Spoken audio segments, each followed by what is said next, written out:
What's up, everybody, and welcome back to another blind tasting episode of Drinking Through a Mask. This is wine number 2 of our second flight, and you know what? We gotta talk about something nobody likes: homework. Blind tasting is more than just sticking your nose in a glass, and before this flight, I had to do some homework to get a little better. As I discussed in previous videos, I was rusty in flight number 1. Yeah, good conclusions mostly, but I missed a lot of tasting notes, didn't taste through each wine in the same order, thus making the tastings kind of average overall, and harder for you, my awesome viewers, to watch. So keeping that in mind, I did 3 main things to hopefully improve tastings on this flight. Number 1. Slow it down. I talk fast naturally, and our speech will only accelerate with nerves and feeling the need to finish a wine in a certain amount of time. 4 minutes is the average time per wine in a master or advanced sommelier exam. But unless you have that exam coming up, I would say relax on the timing and focus on logic and accuracy. Number 2, know your world of possibilities. I've mentioned before that this is a deductive process, but you have to start somewhere. This is a list of 10 white grapes and 14 red grapes, along with their classic regions of origin from the Court of Master Sommeliers resource page that I use as a frame of reference when I blind taste.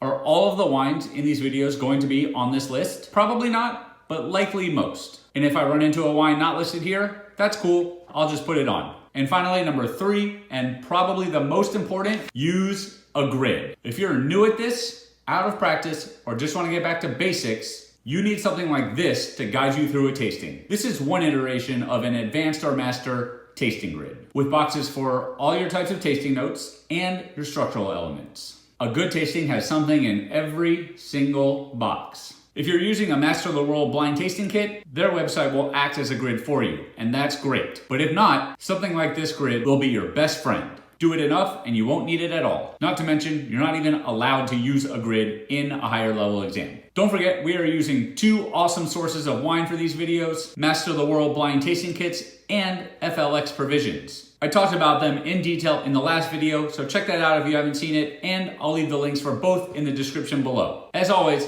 don't forget to like this video. It's the best way to show your support. And subscribe to see all the rest of my blind tasting videos. Join the team. There's 2 every week, and some other fun stuff. Okay, did my homework help in wine number 2? Let's find out. High five bone box, pretty girl in Bobby socks, after party in a hotel room. Pretty soon there will be no moon. Stumble home in the pouring rain. Let the water ease my worried brain.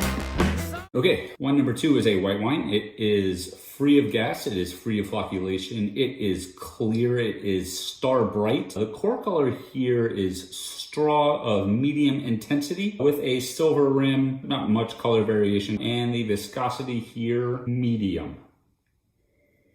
Okay, the wine is sound on the nose. The aromatic intensity is medium-low, and the wine smells youthful. Fruits are stone fruit driven. We've got some peach, nectarine, all a bit underripe, peach pit as well. The skin, the flesh, kind of all of it. Definitely a little bit of underripe lemon, bit of a lime note, and some green apple.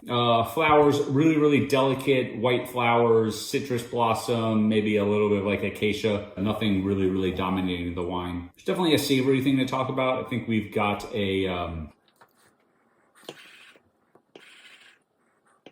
flower stem thing, a little bit of grassiness, a little bit of like that same kind of thing from wine number 1, a little bit of parsley, chervil, maybe it has a little bit of like a touch of like an anise kind of thing going on. Vegetation, not really much to talk about. This wine is definitely has a Lee's impact also. It's got like that smoky, cheesy thing going on. Not as much as the first wine. On the earth, definitely a rocky, stony minerality, a little bit of mushroom, but it's a really, really clean wine. I don't think this wine has any oak on it whatsoever. And the complexity is like medium. On the palate, the wine is dry. The acid level is medium. Alcohol level is medium plus. The body of the wine is medium plus. Has a little bit like this like waxy kind of paraffin kind of feel to it. Definitely some bitterness to the wine. A little bit of a phenol kind of thing to talk about. Also a little bit of that from that Lee's as well. The texture of the wine is lean. It's tart. I'm going to say the flavor intensity is medium plus. because that bitterness is really kind of coming in.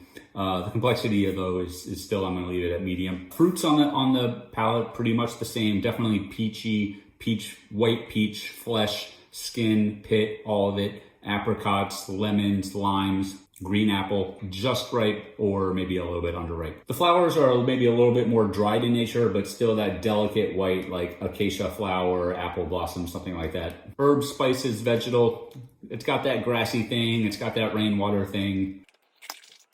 I don't think there's any wood on this at all. The wine does taste youthful as well. And that just real kind of like generic rocky, stony minerality, nothing terribly intense about it. Okay, so pre-conclusion, I think we're kind of in that same triangle again as we were in wine number 1. So this could be Albarino, this could be Pinot Grigio, this could be Gruner Veltliner. You know, Chardonnay is a possibility from somewhere like Chablis. Probably should have talked about that in wine number 1, but we're done with that wine already. So we'll see what happens. But I think with that intense kind of bitter thing going on, I think that's a pretty good indication of what this wine is. So pre-conclusion, Old World wine, moderate climate, possible varieties are Pinot Grigio or Gruner Veltliner from Austria or Italy from a current vintage again.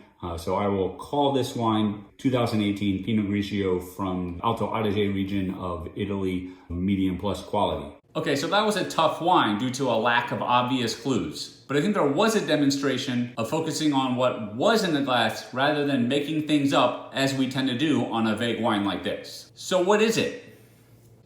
Okay, it was Chablis. So we weren't too far off, but I think I went wrong in a couple places. On the fruit, I should have focused a little bit more on that green apple citrus combo when I was really talking about stone fruit, which was there, and that's tough in warm vintage Chablis like this 2018. But I guess I also kind of flipped the reasoning for that bitterness I was talking about. I figured it was due to that natural astringency you can get in Pinot Grigio, but instead, I think it was just a bigger mineral and lees character to the wine. Not the first time I made this mistake, but I think a decent tasting before the conclusion. Thank you all for watching this video. Please hit me up if you have any questions, and don't forget to show your support and smash that like button for me. And subscribe so you don't miss the next video. I hope everyone is safe and healthy out there. Thanks again for watching. You know, Chardonnay is a possibility from somewhere like Chablis.